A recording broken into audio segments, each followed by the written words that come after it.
Parfait, donc l'émission a commencé. Merci à tous d'être venus.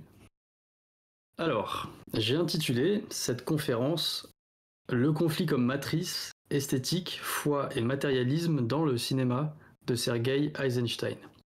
Et ce que je vous propose aujourd'hui, c'est pas seulement un retour hystérique sur un cinéma qu'on étudie souvent sous un angle purement technique ou idéologique.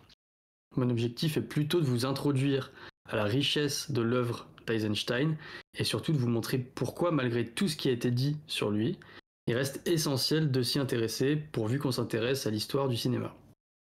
Parce que Sergei Eisenstein, c'est un personnage aux multiples facettes. Pas cliché de dire, mais il est bien sûr un réalisateur au style immédiatement reconnaissable. Mais c'est aussi un intellectuel, un théoricien passionné du cinéma et un vrai pédagogue. Et c'est aussi un homme engagé politiquement, qui était pris dans les tensions de son époque. Alors il a été propagandiste, certes, mais il n'a jamais cessé de réfléchir au langage des images, à la manière dont le cinéma peut produire du sens, et surtout du conflit. Ce mot conflit, vous allez l'entendre souvent aujourd'hui, parce qu'il est au cœur de sa pensée esthétique, mais aussi de son rapport au monde. Ce qui rend Eisenstein fascinant, c'est qu'il est l'un des témoins et même des acteurs d'une période charnière, celle du passage de la Russie impériale à celle de l'Union soviétique. Il vit de l'intérieur un moment où tout change. La culture, la politique, les formes d'expression artistique. Et c'est dans ce contexte bouleversé qu'il va contribuer à inventer un nouveau langage pour une nouvelle société. Alors bien sûr, je ne pourrais pas faire le tour de tout ce qui a été dit sur lui. Ce serait impossible et il faudrait plusieurs conférences. Mais ce que je voudrais faire, c'est vous donner les clés de lecture, vous proposer un parcours qui puisse à la fois contextualiser son travail, décrypter les outils qu'il a inventés et réfléchir à ce que son cinéma continue à nous dire aujourd'hui. Donc dans un premier temps, on verra dans quel terreau culturel et politique s'est formée sa pensée. Ce sera l'occasion de parler du théâtre d'avant-garde, donc du prolet culte, mais aussi ses premières expériences à Moscou, et de comprendre comment ce jeune ingénieur est devenu l'un des plus grands artistes du cinéma soviétique. Ensuite, on rentrera dans le cœur de son travail de cinéaste, on essaiera de décoder ensemble sa grammaire visuelle, ses principes de composition et bien sûr sa théorie du montage. L'idée, c'est pas de faire un cours qui est trop technique, mais de comprendre en quoi ces choix formels participent d'un projet de pensée global. Et enfin, j'aimerais ouvrir un peu plus la réflexion et vous proposer quelques pistes sur la symbolique de son œuvre. Voilà, c'est un petit peu la feuille de route que je vous propose. L'idée ne sera pas de clore le sujet, mais au contraire plutôt de l'ouvrir et de vous donner envie d'aller plus loin, de voir, de découvrir ou de revoir ces films avec un œil neuf et peut-être même de lire ces textes pour ceux qui ont envie de pousser un peu plus loin. Donc pour comprendre l'œuvre de Sergei Eisenstein, il faut d'abord comprendre le monde dans lequel il naît. C'est pas simplement de le situer sur une carte ou dans une chronologie, mais vraiment de plonger dans l'atmosphère d'une époque en bascule. Une époque où l'ancien monde s'écroule et où tout semble possible, y compris une refonte totale de l'art. Vous m'excuserez d'avance, c'est le petit moment un peu Wikipédia, mais je suis obligé de commencer quelque part. Donc, Sergei Eisenstein est né en 1898 à Riga, dans l'Empire russe, aujourd'hui dans ce qu'on appelle la Lettonie. Il est issu d'un milieu bourgeois, il est très cultivé. Son père est un ingénieur respecté, un homme rigoureux et autoritaire, tandis que sa mère, issue d'une famille russe orthodoxe, est une femme plus fantasque, très lettrée, francophile. Il est donc issu d'une famille russe orthodoxe, et plus proche de l'univers des arts, sa mère. Il grandit dans un univers multilingue. On y parle le russe, l'allemand et le français à la maison, et baigne dès l'enfance dans les livres, les images et les récits. En 1915, à l'âge de 17 ans, il va rentrer à l'Institut impérial des ingénieurs civils, qui est une des écoles les plus prestigieuses de l'Empire russe. C'est une formation qui est destinée à former des architectes et ingénieurs pour les grands travaux d'infrastructure. C'est un lieu d'élite structuré selon le modèle européen inspiré de l'école des ponts et chaussées française, pour ceux qui connaissent. Mais cette trajectoire toute tracée est interrompue brutalement par l'histoire. En 1917, la révolution éclate. Eisenstein a alors 19 ans et comme des milliers de jeunes idéalistes de son temps, il rompt avec son destin bourgeois et quitte ses études pour s'engager dans l'armée rouge et participe directement au bouleversement de son époque. Entre 1918 et 1920, il travaille pour l'armée dans diverses fonctions logistiques et techniques. Et peu à peu, il se rapproche des milieux culturels bolcheviques, où on cherche à forger une nouvelle culture révolutionnaire, prolétarienne, en rupture avec les valeurs aristocratiques du passé. Et c'est à ce moment-là que son intérêt pour l'art s'affirme avec force, il découvre le théâtre d'agit-prop, la scène comme instrument de transformation idéologique et surtout, il va se passionner pour les expériences d'avant-garde. Avant de passer au cinéma, Eisenstein commence donc par le théâtre. Et c'est justement là qu'émerge l'une de ses idées majeures, le montage des attractions. C'est dans les ateliers du prolet culte, sur lequel on reviendra un petit peu plus tard, au contact du théâtre d'agit-prop et des expérimentations radicales de Vsevolod Meyerhold, sur lequel aussi on reviendra plus tard, qu'il développe cette notion. Une attraction pour lui, c'est un choc scénique, une image forte, un geste ou un effet visuel capable de captiver, de surprendre, voire de secouer le spectateur. Et le montage, c'est l'enchaînement de ces chocs, leur agencement pensé pour produire une réaction émotionnelle ou intellectuelle précise. Ce principe naît sur scène dans un théâtre qui se voulait être une arme politique et va devenir la base même de son langage cinématographique. Et c'est dans le cadre du prolet culte que cette première alchimie entre art, politique et émotion prend forme. Alors qu'est-ce que le prolet culte ? C'est l'abréviation et la contraction de Proletarskaya Kultura, ou culture prolétarienne en bon français. L'idée est assez radicale, il ne s'agit pas seulement de donner accès au théâtre ou à la culture aux masses populaires, mais de permettre aux prolétaires de créer leur propre culture, indépendante des formes bourgeoises héritées de l'Ancien Régime. Le mouvement est fondé dès 1917, juste après la Révolution, par des intellectuels marxistes, dans un contexte d'effervescence extrême où tout est à réinventer, et surtout l'art. Dans ce théâtre du prolet culte, ce qui prime, c'est l'idée de collectivisme. On cherche à abolir la distinction entre les artistes professionnels et les simples spectateurs. Les ouvriers, les paysans sont invités à devenir acteurs, metteurs en scène, voire même scénographes. On crée des troupes dans les usines, les syndicats et les quartiers. L'objectif ici, c'est de faire émerger une culture nouvelle construite par et pour le peuple.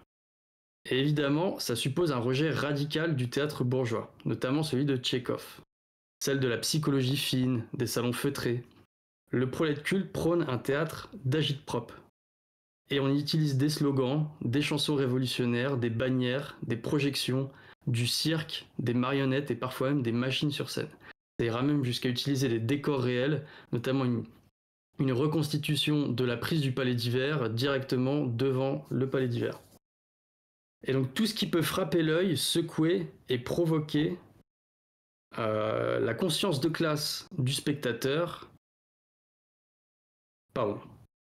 L'effet doit être immédiat, puissant et collectif. On ne va pas au théâtre du coup pour se divertir, mais pour s'armer idéologiquement. Et donc, c'est dans ce contexte qu'Eisenstein, tout juste démobilisé de l'armée rouge, entre au prolet culte, autour de 1920. Il commence comme décorateur, puis passe très vite à la mise en scène. C'est là qu'il croise donc Vsevolod Meyerhold, figure tutélaire du théâtre d'avant-garde, qui deviendra l'un de ses maîtres. Meyerhold lui transmet l'idée d'un théâtre physique, rythmé, stylisé et fondé sur un concept, celui de la biomécanique, c'est-à-dire une conception quasi industrielle du corps de l'acteur. Il faut mentionner Vsevolod Meyerhold, parce que ce nom est peut-être moins connu du grand public, mais il incarne l'avant-garde la plus radicale du théâtre russe des années 20. Et c'est précisément dans ce creuset expérimental et révolutionnaire que le jeune Eisenstein va apprendre à penser le corps, le mouvement et donc déjà à penser son cinéma. Meyerhold développe ce qu'il appelle la biomécanique. C'est un système rigoureux d'entraînement et de jeu de l'acteur, qui rompt totalement avec la tradition réaliste et psychologique héritée du théâtre bourgeois. Pour Meyerhold, l'acteur n'est pas là pour vivre son rôle, il doit le construire. Il dit, je cite, « Le comédien ne doit pas vivre le rôle, il doit le construire, il est l'artisan de son propre jeu. » Fin de citation. Le théâtre, pour lui, doit devenir une véritable usine à émotions, au service de la révolution. Et donc, l'acteur devient un ouvrier, un corps-outil. Je cite encore, « L'acteur est un ouvrier de la scène, dit-il, qui travaille ses gestes comme un mécanicien travaille ses pièces. » Fin de citation. Il s'inspire donc à la fois du cirque, mais aussi de la commedia dell'arte, de la gymnastique, des recherches scientifiques sur le réflexe, Et il en résulte une méthode physique dynamique et exigeante où chaque geste est pensé, décomposé et répété. Un mouvement biomécanique se construit en 3 temps. D'abord, l'octase, c'est le retrait et la préparation du geste. Puis vient le possible, l'impulsion, l'action elle-même. Et enfin la toshka, le point de résolution qui fixe le sens du mouvement. C'est donc un langage du corps codé, rythmique, presque chorégraphique. Et Meyerhold résume cela par cette formule: le corps de l'acteur est un instrument d'ingénierie expressive. Donc, Eisenstein, très tôt, va être captivé par cette logique. Il suit les cours de Meyerhold dès 1921 et, comme je l'ai dit plus tôt, travaille pour lui en tant que décorateur et metteur en scène. Et très vite, il va transposer ces principes au cinéma. Quand on abordera plus tard Le Cuirassé Potemkin ou Octobre, qui sont tous les deux des films d'Eisenstein, vous verrez des foules qui ne sont pas simplement des masses humaines indistinctes. Ce sont des ensembles mécaniques où chaque geste est minutieusement chorégraphié. Les corps ne bougent pas pour imiter la réalité, mais pour produire un effet visuel, un choc. C'est ce qu'il appelle lui-même: le mouvement n'est pas un décor du sens, il est le sens. Et il ne s'agit pas de filmer le monde, mais de recomposer par le rythme, par l'attention des corps dans le cadre. Cette pensée du corps comme outil expressif traverse toute son œuvre. Lever le bras, tourner la tête, avancer en ligne, ce ne sont jamais des gestes neutres, ce sont des signes. Dans Ivan le Terrible, qu'on verra aussi un peu plus tard, même les gestes du tsar sont construits comme des figures symboliques, presque comme des hiéroglyphes. On pourrait dire que la biomécanique devient chez Eisenstein une grammaire du mouvement au cinéma. Mais, sous Staline, ce genre d'approche trop formelle, trop moderne finit par être suspecte. Meyerhold est arrêté et exécuté en 1940, accusé de formalisme bourgeois. Mais son influence va rester souterraine. Elle survit dans le cinéma et dans certaines écoles de théâtre. Et bien sûr, elle reste vivante dans l'œuvre d'Eisenstein, qui ne reniera jamais cette dette. Il dira plus tard: j'ai découvert chez Meyerhold la possibilité d'un art du mouvement construit, c'est là que mon cinéma est né. Fin de citation. Eisenstein ne va pas s'arrêter là. Très vite, il commence à mêler théâtre et cinéma. Un exemple célèbre, le journal de Glumov, en 1923, qui est disponible sur YouTube d'ailleurs. Il s'agit d'un court-métrage intégré à une pièce, projeté en 3 temps différents au cours de la représentation. L'idée: renforcer la dramaturgie par des images montées, injecter du cinéma dans le spectacle vivant. Et c'est déjà à l'époque un geste qui est très moderne et très audacieux. C'est déjà aussi un pas de côté par rapport au code du prolet culte. Car très vite, Eisenstein va se heurter aux limites idéologiques du mouvement. Sa théorie du montage des attractions, qui consiste à manipuler les émotions du spectateur par des chocs visuels puissants, entre en contradiction avec l'esprit plus horizontal, plus participatif du prolet culte. Et donc en tant que metteur en scène, il reste quand même aussi un chef d'orchestre autoritaire et profondément un esthète. Lui qui lit Shakespeare, Diderot, qui étudie les hiéroglyphes chinois, regarde vers le kabuki japonais.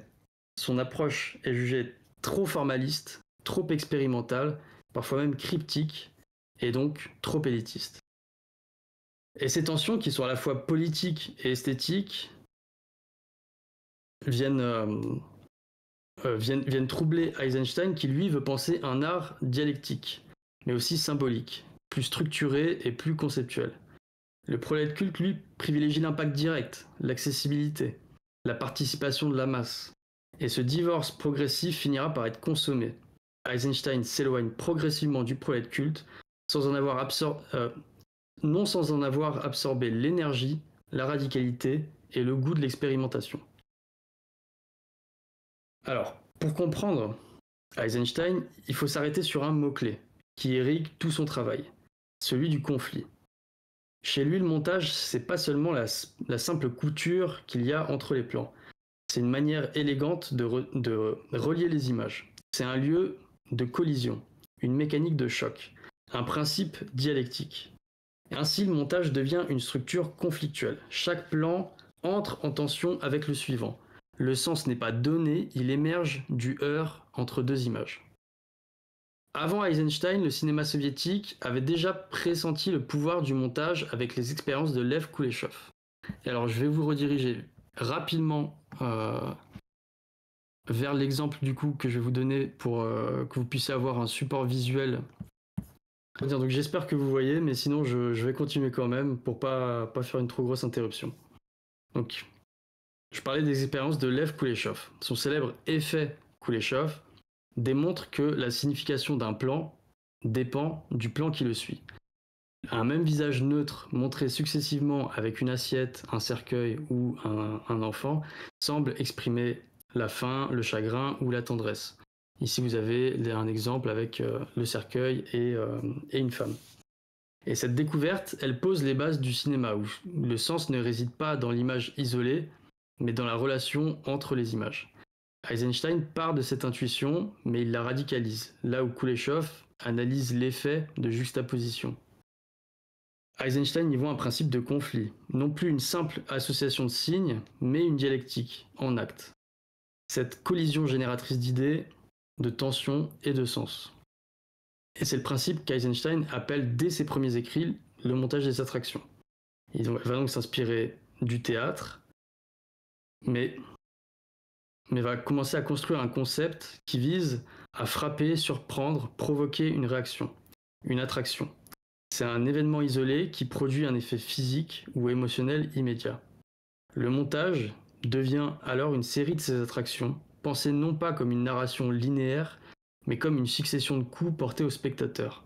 Le film devient un espace de lutte entre le visible et l'invisible, et le sensible et l'intelligible. Eisenstein formalise cette pensée en 5 types de montage, qui correspondent à 5 degrés d'organisation du conflit. Le premier, le plus simple, c'est le montage métrique. Ici, on découpe les plans selon leur durée objective, indépendamment de ce qu'ils montrent. C'est un rythme mathématique, rigide, arbitraire. On coupe, par exemple, toutes les 3 secondes, quoi qu'il se passe dans l'image. Le résultat, c'est une forme de tension pure générée par la régularité artificielle du rythme, qui entre en contradiction avec le chaos ou l'immobilité du contenu. La coupe devient une interruption autoritaire. On va pouvoir regarder le premier extrait. C'est parti.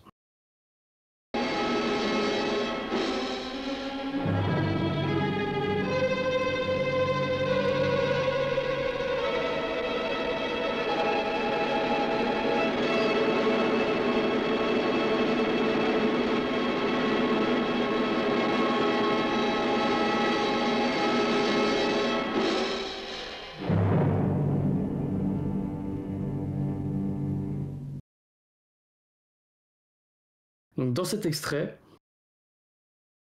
il a utilisé un procédé qui fait que les plans sont de plus en plus courts, sans lien logique entre eux. Et la cadence qui est produite par cet effet-là, cet effet d'accélération oxygène, entre les plans alternés sur les réactions des témoins de la scène et la tension elle-même de cette scène-là de répression, elle vient accentuer justement ce rapport de tension artificielle qui est créé par le montage, qui est fait de façon arbitraire. Ensuite vient un montage le deuxième montage, le montage rythmique. Ici, on conserve l'idée de la durée, mais on y ajoute une nouvelle variable. C'est le mouvement interne à l'image qui vient dicter la coupe. Et donc, il ne s'agit plus de couper selon un tempo fixe, mais de répondre à la dynamique visuelle du plan. Une ligne de force, un geste, un regard, tout cela crée un déséquilibre, une tension qui appelle une coupe. Le rythme devient plus organique, on coupe au moment où l'action atteint son intensité maximale pour relancer le mouvement. Dans le cuirassé Potemkin, on va regarder la scène du pont de tir. Et elle illustre assez bien cela. Les déplacements des canons, les mouvements des marins et les directions visuelles se répondent dans un enchaînement rythmique, où chaque plan semble pousser le suivant. Et c'est plus un montage contre le contenu, mais à partir de lui, et qui crée une synchronie conflictuelle. Je joue l'extrait.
ici, on a en plus la musique qui vient appuyer ce côté rythmique et qui vient apporter la cadence à l'image, mais c'est aussi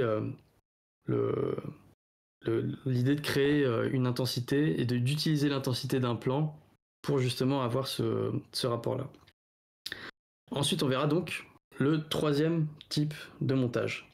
Ici, c'est le montage tonal, qu'on appelle tonal. Le critère devient émotionnel. Ce qui motive la coupe, c'est la tonalité affective dominante du plan, que ce soit sa lumière, son intensité dramatique, son atmosphère. Le but, c'est de construire une ambiance globale par accumulation de charges affectives. On monte des plans non pas parce qu'ils bougent ou qu'ils durent un certain temps, mais parce qu'ils dégagent une même tension émotionnelle. Donc c'est une célèbre scène qui est la scène de l'escalier d'Odessa, où Eisenstein va alterner entre visages horrifiés, des soldats mécaniques, des enfants en détresse. Et c'est pas seulement ce que l'image montre qui compte, c'est la résonance qu'elles ont entre elles. Le spectateur, il va pas suivre seulement l'action, il est pris dans une tonalité plus globale, dans une montée affective qui se veut de plus en plus insupportable. Donc le conflit ici, il est d'ordre pathique. Il oppose les émotions elles-mêmes, les met en tension pour en faire jaillir une intensité dramatique supérieure. Je lance l'extrait.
Voilà pour cet extrait. On va ensuite passer donc au quatrième montage, qui lui est ce qu'on appelle le surtonal. Il pousse encore plus loin la logique. Il vient combiner les trois précédents, le métrique, le rythmique et le tonal, pour produire un effet composite, quasi musical. C'est un montage polyphonique où le spectateur est sollicité à plusieurs niveaux simultanément. Que ce soit le rythme des coupes, l'intensité du mouvement, la charge émotionnelle, le conflit devient multidimensionnel. On ne regarde plus une séquence, on éprouve comme un excès sensoriel. Et donc le prochain extrait est tiré d'Octobre, et c'est la scène des statues renversées. Les coupes rapides, les lignes diagonales des corps brisés, l'ambiance de chaos révolutionnaire, tout concourt à produire une expérience visuelle volontairement saturée, comme un crescendo symphonique. Eisenstein veut créer une forme d'épuisement sensoriel où le spectateur est submergé puis forcé à produire un sens, une synthèse. Je lance l'extrait.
Ouais, ici on sent bien justement cet effet de saturation qui caractérise le montage surtonal. Et donc enfin, dernier extrait, après je reviens, c'est ce qu'on appelle le montage intellectuel. C'est là que l'idée de conflit devient explicitement dialectique. Ici, Eisenstein ne cherche plus à frapper l'essence, mais à produire une pensée. Le principe est plutôt simple, on juxtapose des images conceptuellement distinctes pour en faire émerger une troisième signification abstraite, idéologique. Pour résumer, l'image A plus l'image B donne l'idée C. Et c'est plus du montage d'action ni de pathos, c'est du montage de concept. Dans Octobre, on voit ainsi, c'est une scène qui pareil vient un peu plus tard dans le film, on va voir un enchaînement de plans d'idoles religieuses, symboles de pouvoir, euh, qui cherchent à suggérer qu'elles ont une équivalence symbolique. Et justement à créer une idée de créer une idée de lien entre les religions et traditions. Et le message qui est véhiculé derrière ça, c'est que toutes ces formes de tradition et de religion sont du côté de l'oppression, de la réaction et donc de la contre-révolution. Et dans l'exemple que je vais vous montrer, on verra même la statue que vous venez de voir être déboulonnée se faire reconstruire, avec l'idée justement de contre-révolution. Et ainsi le montage devient un raisonnement visuel, et c'est au fond la forme cinématographique du matérialisme dialectique. C'est une pensée qui naît du choc et de la négation. Dernier extrait.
Voilà pour ce dernier extrait.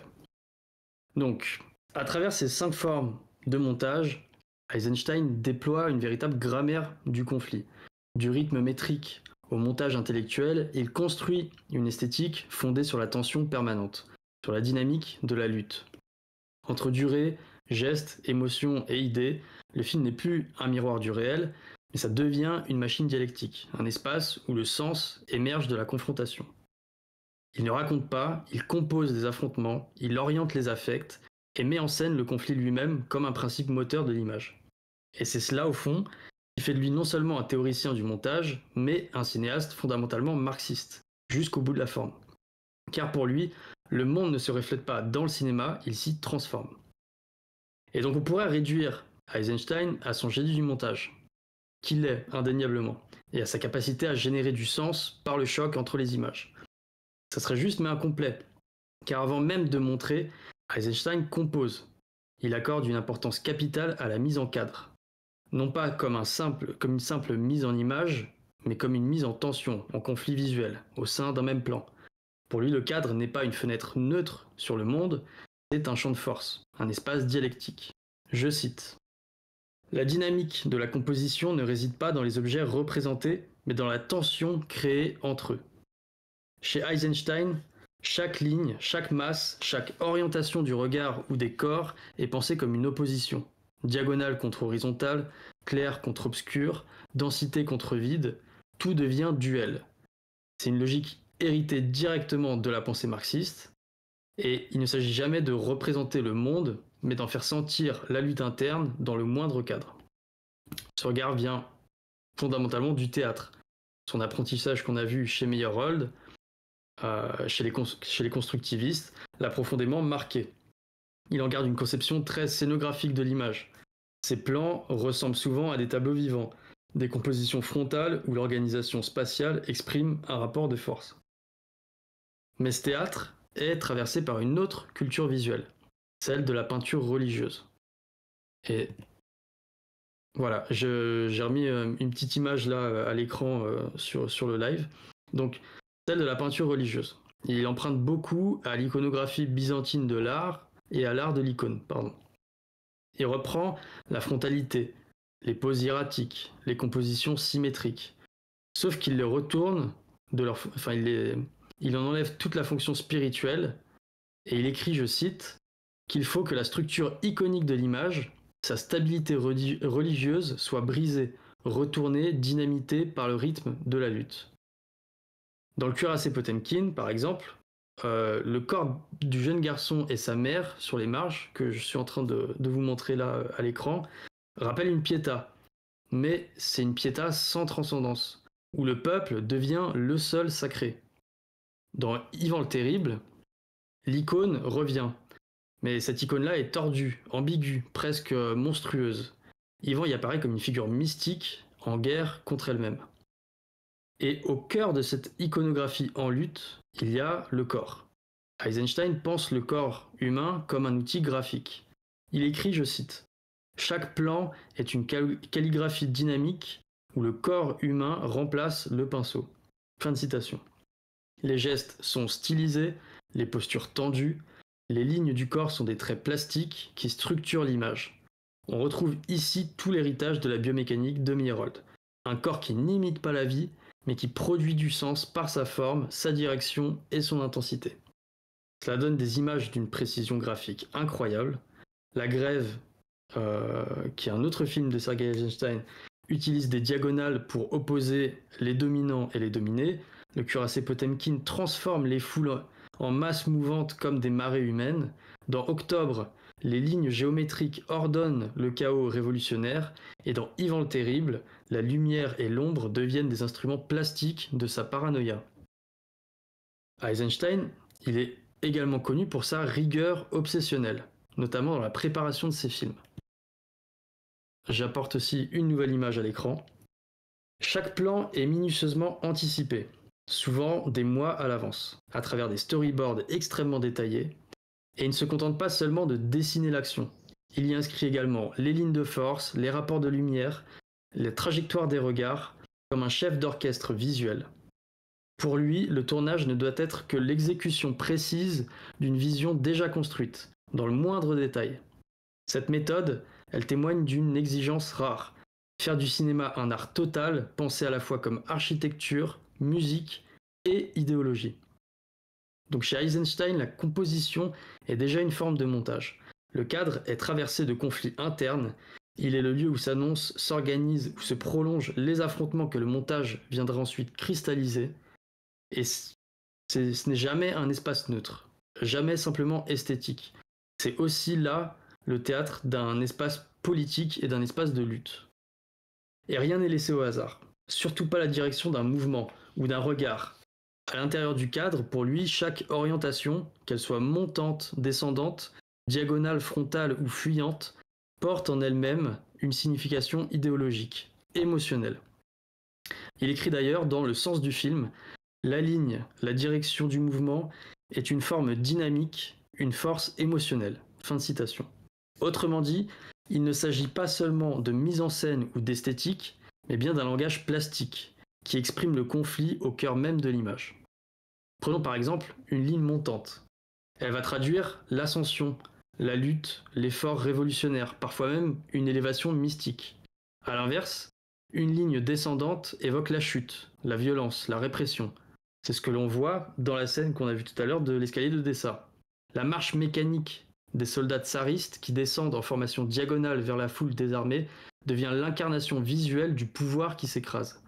Ce n'est pas un simple déplacement, c'est une idéologie qui se déploie dans l'espace. Eisenstein accorde une place centrale à la diagonale. Elle n'est ni stable comme l'horizontale, ni transcendante comme la verticale. La diagonale est, selon lui, le vecteur du déséquilibre, de la tension, du surgissement du conflit. Dans Octobre, il en fait un usage récurrent, parfois allant jusqu'à l'abus. Les foules y déferlent en diagonale dans le champ, comme des masses historiques en mouvement, convergeant vers un point de rupture. Et c'est plus seulement une composition de l'image, mais là, on recrée la dynamique de l'histoire. Et ça va jusqu'au plus petit geste. La direction d'un regard chez Eisenstein n'est jamais anodine.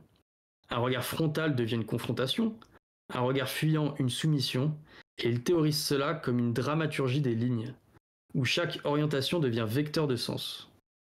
L'image ne se contente pas de représenter, elle agit sur le spectateur, l'entraîne, le pousse à sentir, penser et juger. C'est là encore une fois la logique dialectique, l'image comme lieu de tension, de choc et de transformation.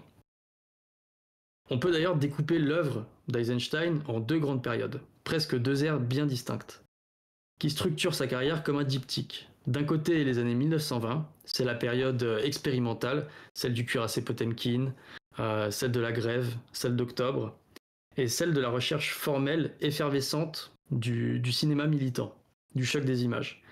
Et de l'autre, dans les années 1930-1940, c'est les grandes fresques historiques, les œuvres de commande, plus codifiées, plus contraintes par le pouvoir soviétique. La première période, donc, comme je le disais, c'est celle de la grève du cuirassé Potemkin et d'Octobre. Elle pose les bases de son langage cinématographique. Le montage y est tout. C'est lui qui fait le sens, qui provoque l'émotion, qui construit la pensée. Et il s'agit ici de créer donc du coup son fameux cinéma des attractions. Pas au sens du spectacle léger, mais au sens d'un choc émotionnel et intellectuel. Chaque plan est conçu comme une force en tension avec le suivant. C'est ce qu'on a vu avec le montage des attractions. Et donc l'individu s'efface au profit de la masse, du mouvement collectif et de l'élan révolutionnaire. Et puis arrive donc la deuxième période à partir des années 30.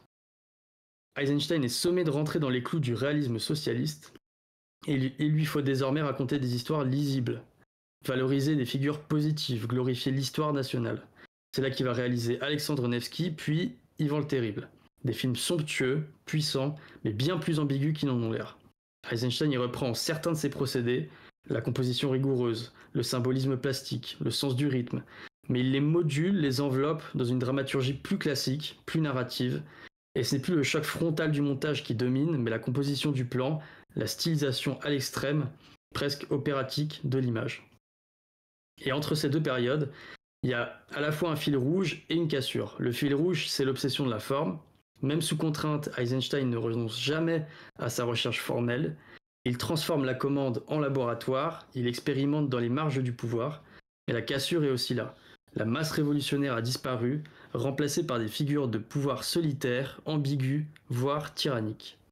Le cinéma d'Eisenstein devient plus noir, plus introspectif, et l'énergie collective des débuts laisse place à une tragédie du pouvoir et à une exploration presque psychanalytique du commandement et de l'isolement. En somme, c'est deux régimes d'images, deux manières de faire du cinéma qui dialoguent dans son œuvre, parfois en harmonie et parfois en tension. Et c'est peut-être dans cet écart et ce va-et-vient entre utopie révolutionnaire et théâtre du pouvoir que se trouve toute la profondeur du cinéma eisensteinien. Mais l'un des conflits les plus profonds et les plus durables chez Sergei Eisenstein n'est pas seulement politique ou esthétique, c'est aussi un conflit intime, spirituel et existentiel. Toute sa vie, il a été traversé par une tension entre son engagement révolutionnaire, athée et matérialiste, et un imaginaire profondément marqué par la tradition religieuse orthodoxe. Ce paradoxe, il ne l'a jamais vraiment résolu. Il en a fait plutôt un moteur de création, un lieu de friction permanente entre foi et lucidité, entre extase et critique, entre sacré et subversion. Eisenstein, comme je l'ai dit plus tôt, il naît dans une famille russe cultivée et partagée. Sa mère est croyante, de confession orthodoxe. Son père, lui, est positiviste, rationnel, d'origine juive converti à l'orthodoxie. Donc le jeune Sergueï, il reçoit une éducation religieuse classique. Il est imprégné de mythes bibliques, de récits de martyrs et de la symbolique byzantine. Très tôt, il exposait la puissance visuelle des icônes, à l'organisation hiérarchique des figures saintes, à la théâtralité du rituel. Et même s'il s'éloignera idéologiquement de tout ça, l'empreinte formelle restera profonde. Il le reconnaît lui-même plus tard, il me semble que je n'ai pas pu me détacher tout à fait de la puissance émotionnelle des images religieuses, même quand je les reconstruisais sous une forme révolutionnaire. Fin de citation. Car Eisenstein rejette la religion, mais il ne cesse de la réinvestir. À partir des années 20, dans le contexte soviétique, il adhère sans réserve au matérialisme historique. La religion, pour lui, comme pour Marx, c'est une superstructure idéologique, un outil d'aliénation. Mais ce rejet reste ambivalent. Son cinéma continue de mobiliser les codes du sacré. Dans Octobre, il filme une statue du Christ qui s'effondre. Une image d'iconoclasme. Une image d'iconoclasme. Mais cette destruction est aussitôt suivie par un montage fulgurant de figures religieuses orientales, de chefs militaires et de leaders politiques. C'est ce qu'on a vu tout à l'heure. Une chaîne visuelle de substitution qui déconstruit l'idée de transcendance tout en reproduisant la charge affective. Et il faut comprendre que pour Eisenstein, l'imaginaire religieux a une puissance émotionnelle incomparable. Il admire Michel-Ange, Caravage, le Gréco, non pour leur foi, mais pour leur intensité dramatique, leur capacité à provoquer ce qu'il appelle une extase visuelle. Dans Ivan le Terrible, cette esthétique, elle atteint son sommet. Le tsar est filmé comme un saint, auréolé de lumière, baigné dans une frontalité digne des icônes. La mise en scène y devient une sorte de liturgie du pouvoir, fascinante et glaçante. Eisenstein reprend les codes de la dévotion pour mieux montrer leur instrumentalisation politique.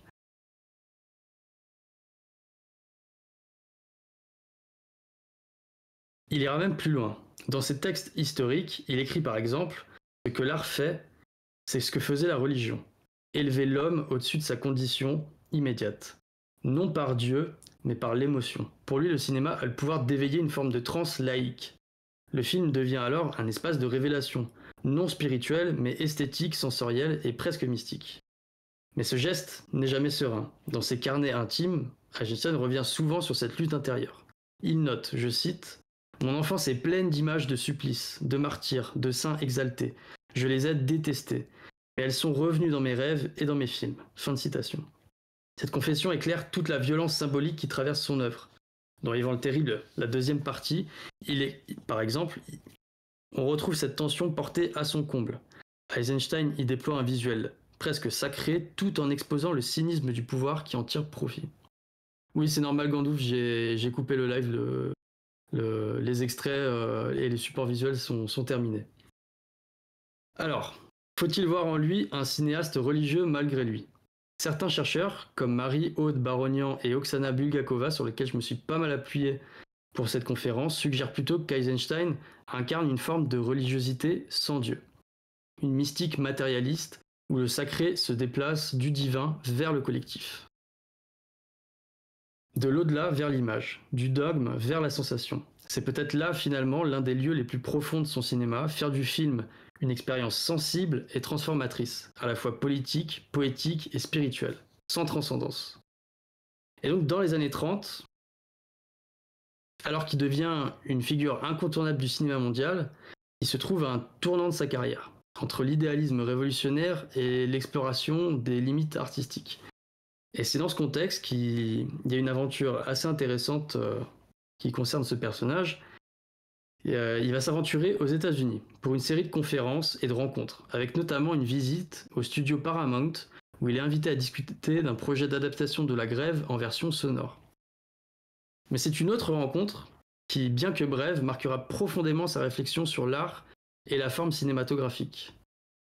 En 1930, Eisenstein rencontre Walt Disney, l'emblématique créateur du cinéma d'animation. Cette rencontre, bien qu'éphémère, fut riche en échanges et marquée par des divergences d'idées, mais aussi par un respect mutuel. Pour Disney, Eisenstein incarne une figure fascinante, un maître du montage qui manie l'image pour provoquer des émotions profondes, subtiles et immédiates. Le cinéaste soviétique, quant à lui, reconnaît en Disney un génie créatif, capable de donner vie à des mondes animés où la fluidité du mouvement et la couleur exacerbaient les émotions. Pourtant, leurs visions diffèrent profondément.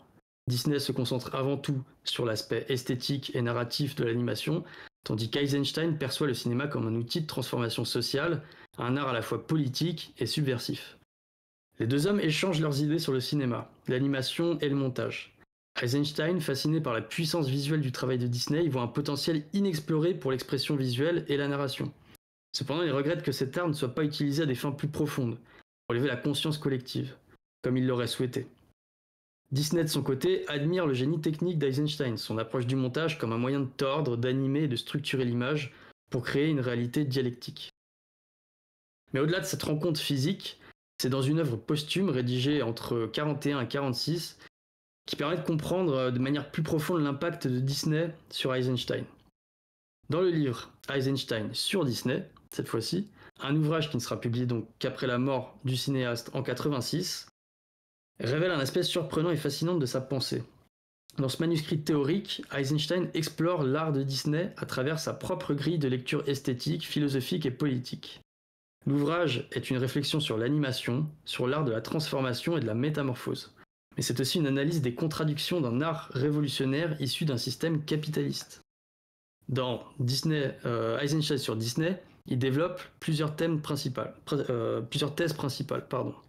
Tout d'abord, il est profondément fasciné par ce qu'il appelle la plasmaticité des personnages animés, leur capacité à se transformer, à se liquéfier et à se distordre. Pour lui, l'animation est l'art de la métamorphose, de l'anarchie formelle propre à l'imagination enfantine, une manière prélogique de penser l'image qui se rapproche des mythes et des rites primitifs. Il rapproche même l'univers de Disney de la pensée totémique et mythologique, avant que la logique rationnelle n'organise le monde. L'animation pour Eisenstein serait une relique contemporaine des formes archaïques de pensée, celles qui préexistaient la raison. Une autre idée forte de l'ouvrage concerne la dialectique visuelle qu'on trouve dans l'animation de Disney. Bien que Disney travaille dans un système de production industrielle, Eisenstein y voit une forme d'art profondément dialectique, où le mouvement fluide, la contradiction interne des formes animées et la dynamique de transformation créent une tension visuelle qui lui semble proche de son travail.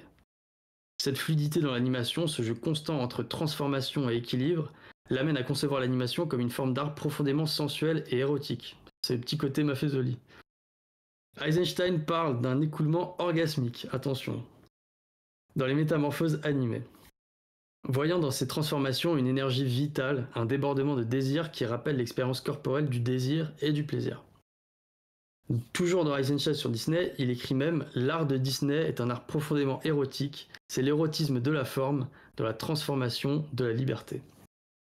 Ce regard sur l'animation porte une forme d'art liée à l'instinct, à la sensualité et à la liberté, qui est déjà très éloignée en fait de la culture soviétique de l'époque, où l'idéologie révolutionnaire imposait des cadres très stricts au cinéma. Donc finalement, cette aventure américaine et la réflexion théorique d'Eisenstein sur Disney illustrent l'ampleur de la pensée d'Eisenstein, celle d'un cinéaste capable aussi de se nourrir de l'art mondial et d'y puiser des influences pour nourrir sa propre vision. Mais à partir des années 30, donc vraiment au même moment, le contexte politique se transforme radicalement avec l'avènement du réalisme socialiste sous Staline. Le réalisme soviétique, ou réalisme socialiste, est une norme imposée par l'État soviétique dès la fin des années 20 et qui se renforce avec l'arrivée de Staline au pouvoir dans les années 30. Ce courant esthétique, qui s'étend bien au-delà du cinéma, devient l'outil privilégié pour véhiculer les idéaux du socialisme et encourager l'adhésion au Parti communiste. L'objectif, c'est de faire de l'art un levier pour le progrès social, pour l'édification de l'État et pour la consolidation du pouvoir. Dans ce cadre, le cinéma n'est pas seulement une forme de divertissement, mais aussi un instrument de propagande, un vecteur de mobilisation, un moyen de modeler la conscience collective. Surtout que l'URSS avait un réel problème d'alphabétisation et qu'il fallait utiliser justement le cinéma pour toucher le plus grand nombre. Et donc l'art désormais n'est plus une sphère d'expérimentation, mais ça devient un outil au service de la glorification du pouvoir. Le cinéma doit encenser l'État, célébrer ses conquêtes et ses héros, et Eisenstein se retrouve pris dans ce tournant idéologique et il est contraint de concilier ses ambitions esthétiques avec les exigences de la propagande stalinienne. C'est dans ce climat de plus en plus répressif qu'il entame donc en 1938 Alexandre Nevsky, puis surtout Ivan le Terrible à partir de 1944. Deux œuvres officiellement commandées par le pouvoir, mais où Eisenstein glisse des lectures politiques plus ambiguës. Ivan le Terrible en particulier devient un terrain de jeu symbolique où chaque plan est une énigme, une métaphore politique complexe. Et là, je vais vous lire juste le texte qui est en introduction de Ivan le Terrible, Et ils essayaient essayer de regarder, enfin d'écouter et d'imaginer si qu'il est possible d'avoir une seconde lecture par rapport à ce texte. Je cite. C'est un film sur un homme qui fut le premier à unir notre pays au XVIe siècle, un prince de Moscou qui créa un État puissant et unifié à partir d'un enchevêtrement de principautés divisées et égoïstes. Un seigneur de guerre qui annonça la gloire militaire de notre mère patrie à travers l'Orient et l'Occident. Le premier souverain qui, pour atteindre ses grands objectifs, se couronna tsar de toutes les Russies. Fin de citation. Donc Eisenstein cherche à interroger le pouvoir, la violence étatique et la figure du souverain. Dans ce cadre, l'acteur qui joue Ivan le Terrible, Nikolai Tcherkassov, qui est un grand fidèle du régime, il joue un rôle fondamental. Donc en incarnant Ivan, il devient bien plus qu'un simple interprète, il incarne les tensions internes du film. Que ce soit la psyché déchirée du tsar qui oscille entre génie stratégique et folie paranoïaque, le personnage dans l'interprétation de Tcherkassov devient une figure christique et petit à petit démoniaque, un pouvoir sacralisé mais profondément corrompu. Ce pouvoir de Tcherkassov n'est pas anodin. Il avait déjà incarné Alexandre Nevsky, une figure héroïque de la résistance nationale. Et se voit cette fois pris dans une dynamique totalement différente. Le tsar Ivan, tel qu'il est représenté par Eisenstein, n'est plus ce héros glorifié, mais devient petit à petit un souverain tyrannique, un homme qui perd peu à peu son humanité. Le film devient alors un exercice délicat de subversion esthétique, un jeu entre représentation officielle et critique implicite. Et cependant, ce portrait ambigu d'Ivan le Terrible n'est pas du tout du goût de Staline. Si la première partie du film est tolérée, la seconde où Ivan s'enfonce dans la violence et la paranoïa est jugée inacceptable par le comité central. Le film est qualifié d'anti-historique, et on reproche à Eisenstein son formalisme excessif, son hermétisme et son pessimisme historique. Mais Eisenstein ne va pas se laisser abattre, il persiste dans sa vision et demande à projeter le film directement devant Staline. En février 1947, il rencontre le leader soviétique avec Tcherkassov pour discuter du film. Staline qualifie Ivan le Terrible, la deuxième partie, de véritable cauchemar, reprochant à Eisenstein d'avoir fait d'Ivan un Hamlet sans volonté et d'avoir représenté l'Oprichtina, donc qui est la garde qui entoure Ivan le Terrible, de l'avoir fait dans une forme qui est trop proche de celle du Ku Klux Klan. Et donc malgré ces critiques acerbes, il obtient l'autorisation de retravailler la deuxième partie du film et de débuter la production d'une troisième, qui ne verra jamais le jour. Mais après donc cet entretien, il poursuivra pas le projet, et en ayant accumulé autant de tensions et l'épuisement et les frustrations au cours des années de lutte esthétique qu'il a eu avec le régime, il va faire une crise cardiaque qui va l'emporter à l'âge de 50 ans. Et donc cette fin prématurée qui n'efface pas du tout le dilemme qu'il a vécu toute sa vie, qui est le dilemme de celui de rester l'artiste soviétique pris dans une toile d'araignée d'un pouvoir autoritaire et qui cherche à rester fidèle à ses idéaux révolutionnaires tout en subissant les contraintes d'un régime totalitaire. Alors voilà, la conférence touche maintenant à sa fin. J'espère que je vous ai un petit peu dépoussiéré le dossier de Sergei Eisenstein et que je vous ai donné envie de découvrir pour certains et pour d'autres même de redécouvrir son cinéma à travers les différentes clés de lecture que j'ai pu vous donner. Je rends l'antenne, j'ai fait 1 heure quasi pile, c'est pas mal. Vous pouvez vous démuter, sinon vous goûterez au froid sibérien. Merci.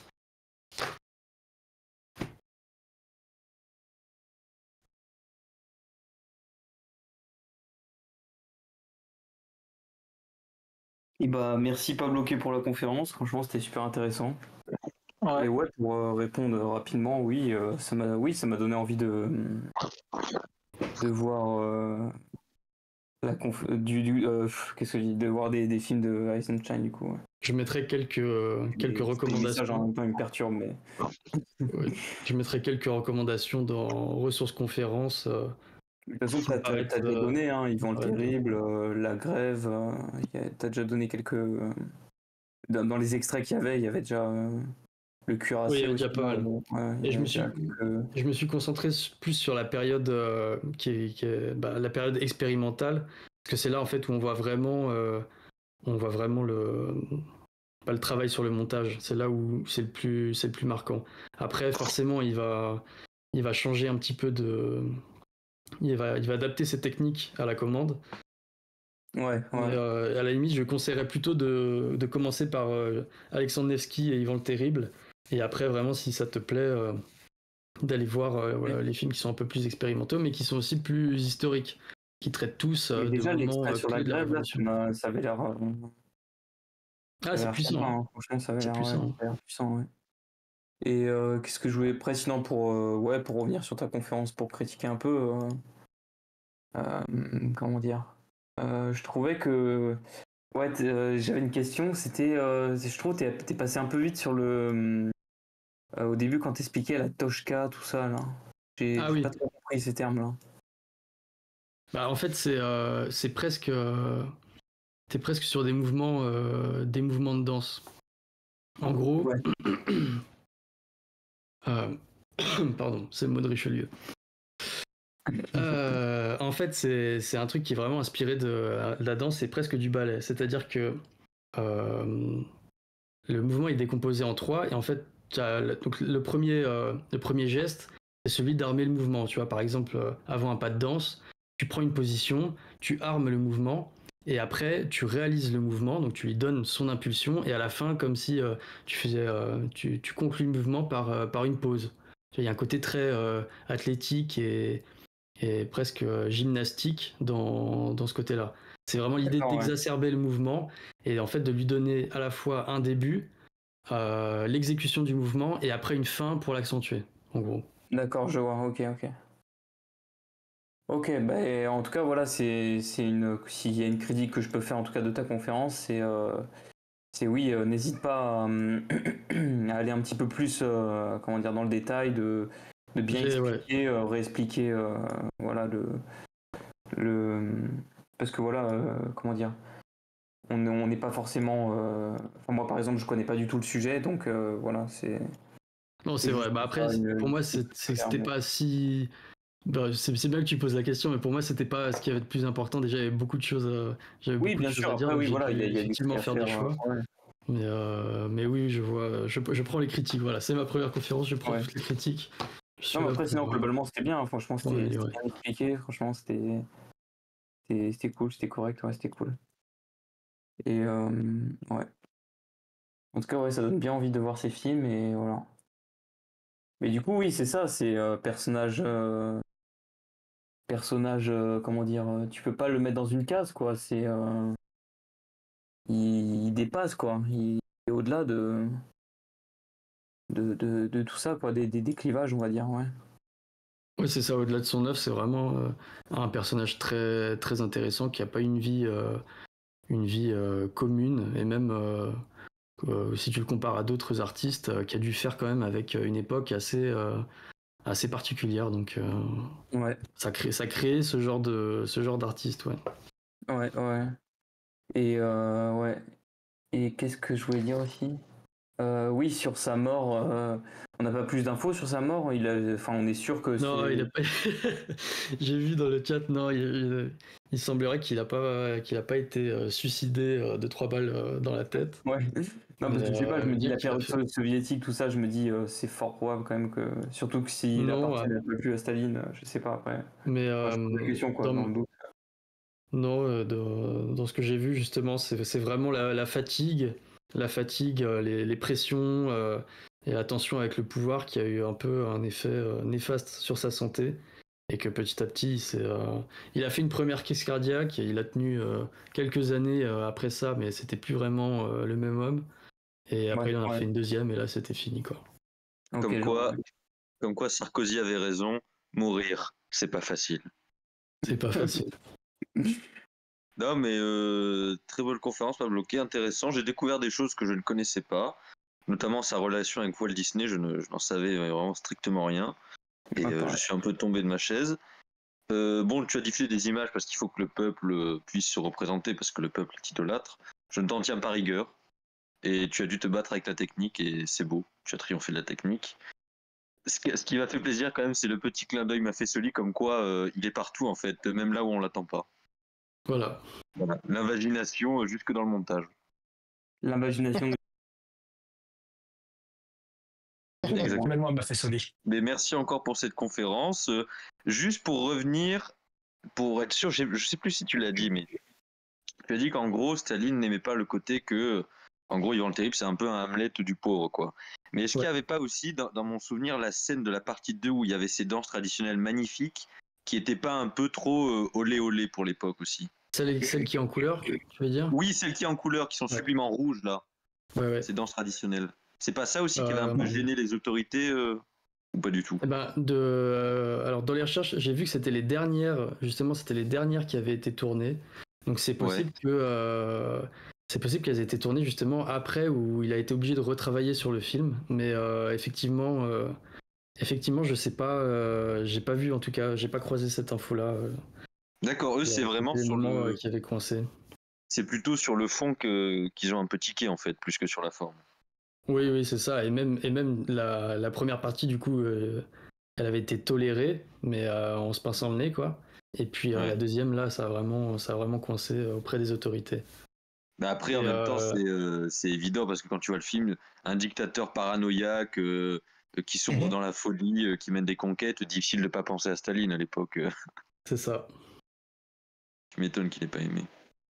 Mais j'encourage justement l'acteur qui joue Ivan le Terrible, Nikolai Tcherkassov, qui était très bien placé au sein du parti, et Eisenstein aussi, qui avait une bonne réputation.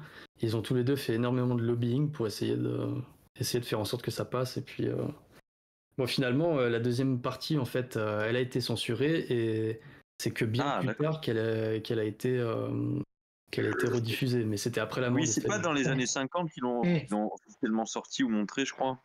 Si. À la fin des années 50. Ouais, c'est ça. Et autre question qui n'a rien à voir, je sais même pas, mais est-ce qu'il y a des liens? Parce que pour moi, c'est vraiment deux ambiances différentes. Est-ce que Gorky et Eisenstein s'entendaient bien? Parce que les deux étaient dans le théâtre, et Gorky, lui, il est resté sur la ligne méga réaliste. Lui, pour le coup, contrairement à Eisenstein, qui était un bourgeois qui théorisait sur l'art prolétaire, lui, Gorky était un vrai prolétaire, pour le coup, et il a fait des vraies œuvres de prolétaire. Est-ce qu'on a des infos sur des liens? Je suis désolé de te décevoir, mais j'ai pas du tout creusé la question de Gorky. Je l'ai posé au hasard. Même pour le coup, pas croisé.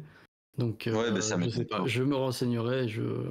Parce que lui, pour le coup, Gorky est resté un chouchou de Staline jusqu'au bout. Ah d'accord. Ouais. Je me tais, je laisse l'autre personne parler.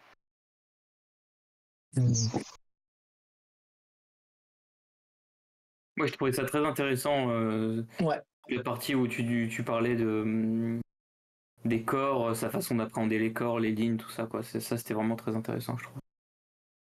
Mais si tu regardes Octobre, Cuirassé Potemkin, c'est vraiment, c'est flagrant en fait. Il adore utiliser les masses, les rangées humaines, même dans Alexandre Nevsky, la bataille qui est une scène mémorable qui est la bataille sur un lac glacé. Justement, il fait s'aligner des centaines et des centaines de figurants.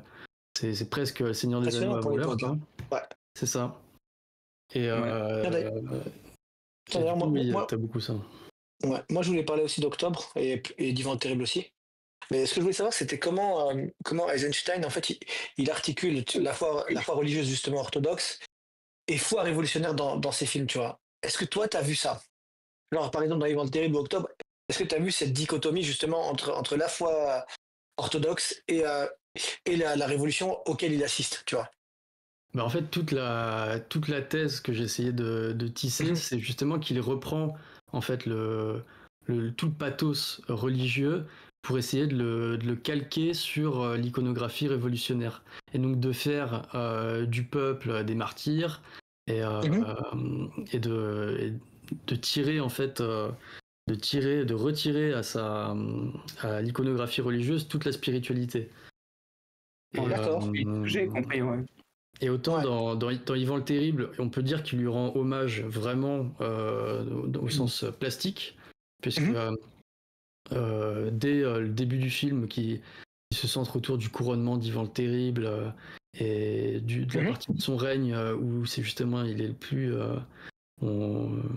plus vertueux et le plus lumineux. Et c'est très chargé d'iconographie byzantine.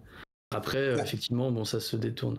En revanche, ça, c'est la partie commandée qui a une forme et une plastique plus classique.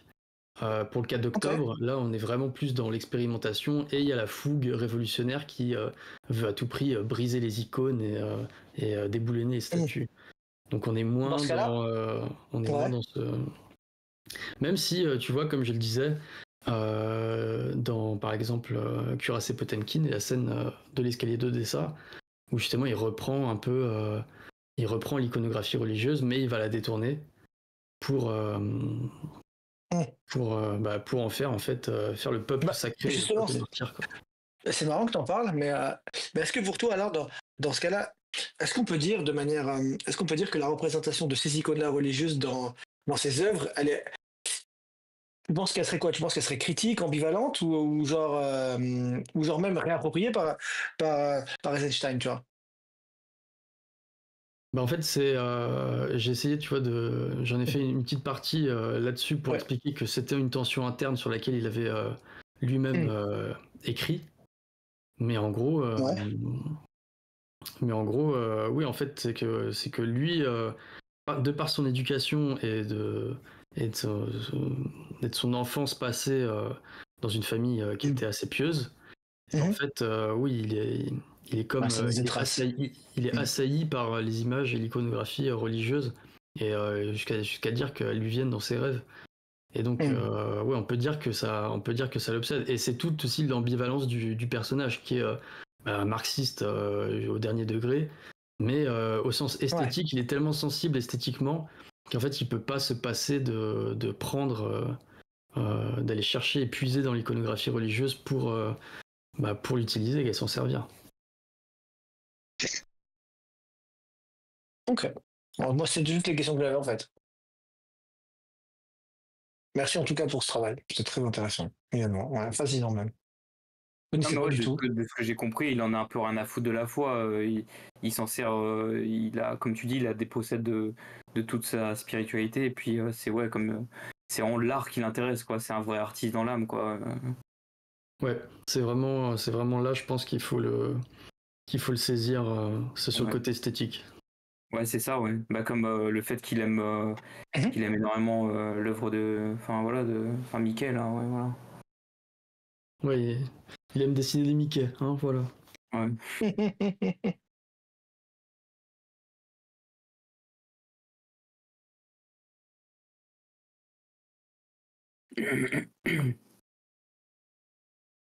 Bon, y a-t-il d'autres questions Vangelis, ne pas poser de questions. Non, j'ai pas vraiment de questions. C'était très bien, très informatif. Voilà. Après, j'aurais peut-être fait une ouverture à la fin, mais sinon c'était bien. J'aurais peut-être fait à la fin un petit lien quand même avec tu vois l'héritage qu'il a laissé. Toi, les incorruptibles de Palma qui ressemblent beaucoup au cuirassé Potemkin dans certaines scènes, tu vois, par exemple. Effectivement. Que John McTiernan, qui a fait Die Hard, entre autres, il a admis lui-même s'être beaucoup inspiré d'Eisenstein, et c'est vrai que ça se vérifie un peu dans le montage. Donc, et même, voilà. même Hitchcock, les oiseaux d'Hitchcock, il y a une scène où justement t'as plein de familles avec des gamins terrorisés qui fuient les corbeaux. Après, c'est différent parce que Hitchcock, lui, il a commencé pendant le muet. Ouais, et pour le coup, pas pareil. Les deux ont à peu près le même. Ouais, les deux auraient pu se côtoyer. Que vraiment, McTiernan, il a vraiment voulu s'inspirer d'Eisenstein. C'est vrai qu'une partie du cinéma d'action des années 80 s'est inspiré des formalistes russes du muet, quoi. Voilà. Je te fais ton ouverture. Merci Angélis. Excuse-nous, Évangélis. Le maître de l'Évangélis a parlé, les gars. Le maître des ouvertures. Le maître des ouvertures. Il est ouvert comme la porte des étoiles. Ça fait. Ça dérape. J'ouvre tout.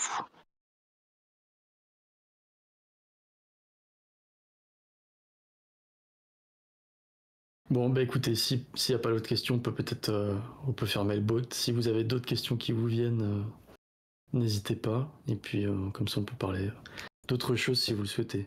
Vous me dites. Et ben, l'émission bon est terminée. Voilà. Allez, je coupe, attendez, je coupe le bot.